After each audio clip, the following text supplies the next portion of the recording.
Hello, everybody. Today I'm going to be discussing the trend of microlearning in instructional technology. In this presentation, we will begin by defining microlearning and discussing its progression as an instructional strategy.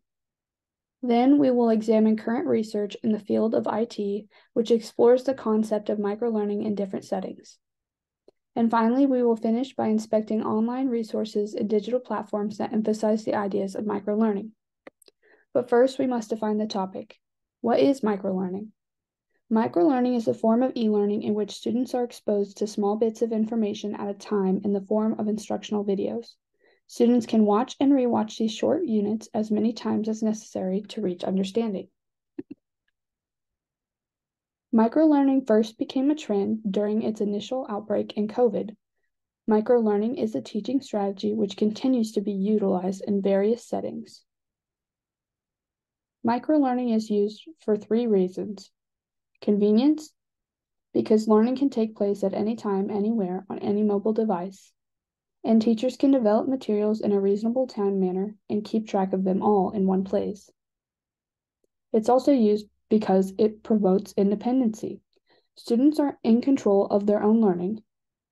They also have opportunities for just-in-time learning, where they can learn what they want when they need it. And finally, motivation and engagement are another big reason why microlearning is a trend. Familiarity with technology contributes to a positive learning environment for students. Plus, a lack of cognitive overload encourages engagement from students as well. So what does microlearning look like? Well, microlearning consists of instructional videos which are typically less than 10 minutes. Their average time is about 5 minutes total. These videos review a short topic or skill, and typically, microlearning modules will ask students to engage with the material through some type of interactive activity to check for understanding. The first article I read regarding microlearning is Teaching Techniques to Facilitate Time Management in Remote and Online Teaching. In this article, it discussed that microlearning builds on chunking principles, which allow students to focus on larger subjects. Teachers can use microlearning to help them save time by using it as a part of their lesson, just not the entirety. An example of this would be narrated PowerPoints and assigning those to students. The next article that I read was Novel Online Video Model for Learning Information Technology Based on Microlearning and Multimedia Microcontent. This article discusses that learning from social networking sites has become more popular as a means of informal learning. Online videos and tutorials tend to be lengthy and overwhelming to viewers. The study in this journal discusses Mayer's principles of multimedia learning and cognitive load theory, and it raises the question of how teachers can convey as much information as possible without losing their learner interest. It also explains that the best structure for informational videos includes 5 different parts: empathy, definition, ideation, prototyping, and testing. So the model would start with a why, then it would go to a how, and finally it would finish with the what.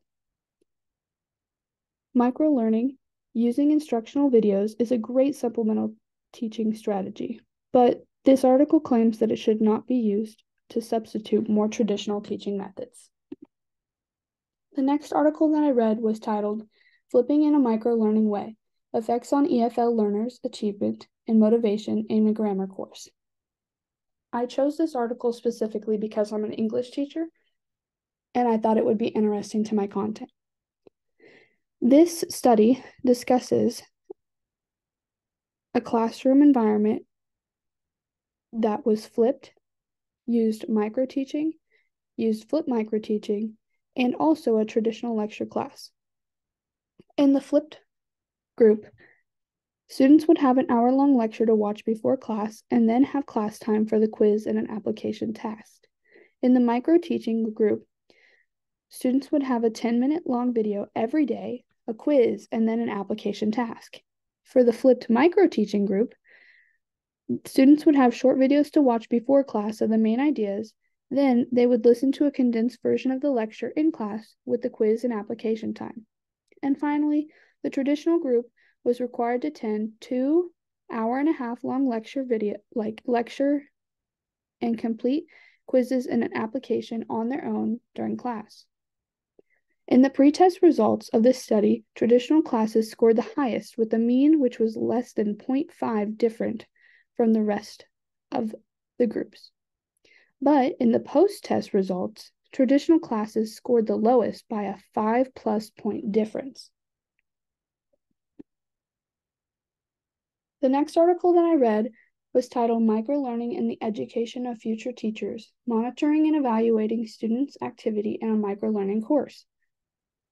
In this study, a microlearning originated as an easier and shorter approach to teaching information and big ideas, and they wanted to convey this to future teachers.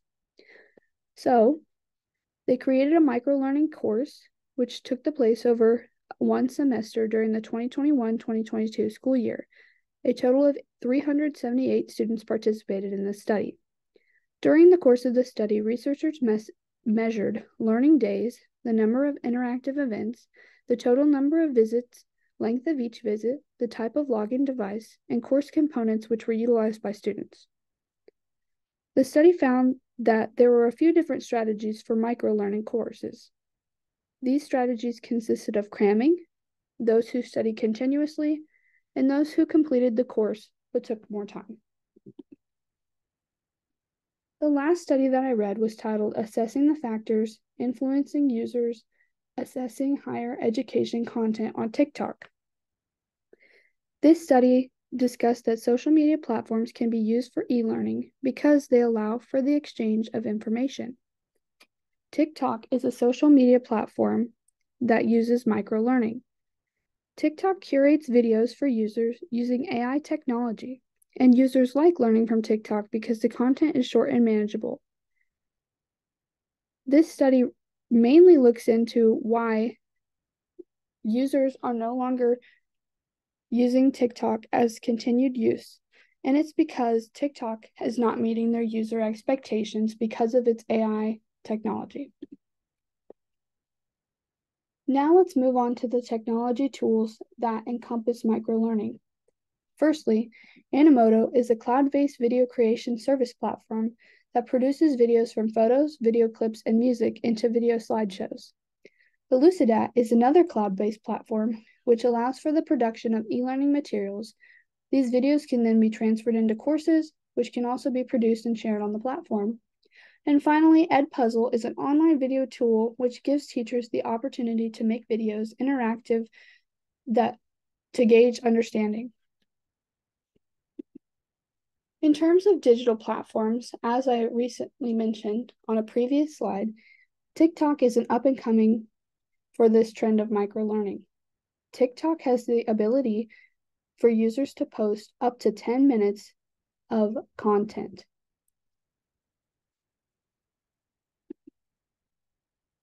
My concluding thoughts on this topic are that micro-teaching seems to be a great trend in instructional technology, and it has a lot of potential. But unfortunately, it's a topic that really needs more research conducted in order to see if it's truly effective.